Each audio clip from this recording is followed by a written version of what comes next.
আজ শনিবার, আজ গুরু পূর্ণিমা।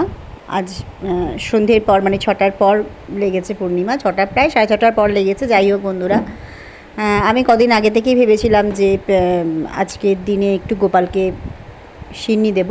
অনেক দিন ধরেই ইচ্ছে ছিল, দেওয়া হচ্ছে না, কারণ আমি মোটামুটি ভালো পূর্ণিমাগুলোতে গোপালকে অল্প করে ঘরে আয়োজন করে মানে গোপালকে একটু সিন্নি দিই।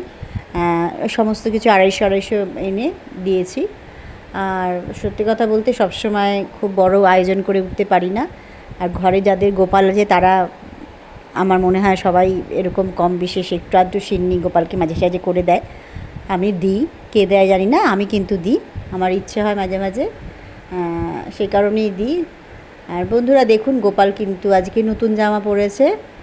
কি মিষ্টি লাগছে দেখতে গোপালকে।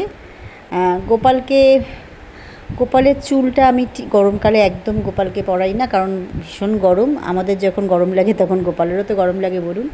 সেই কারণে আমি গোপালের চুলটা পরাই না, শুধু মুকুটটাই পরাই। আর হাতে তো বাঁশি আছেই। দেখুন কি মিষ্টিভাবে বসে আছে, কি ভালো লাগছে দেখতে। আপনাদের আমার গোপালকে কেমন লাগলো অবশ্যই কমেন্টে জানাবেন।